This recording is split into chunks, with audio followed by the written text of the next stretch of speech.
Om Nithyananda Paramashivoham.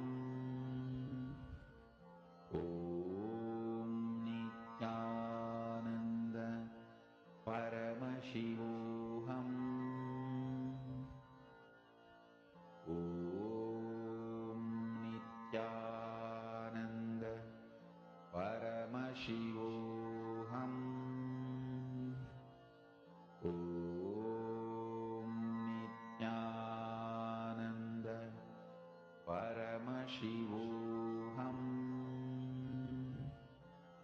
Om Nithyananda Paramashivoham.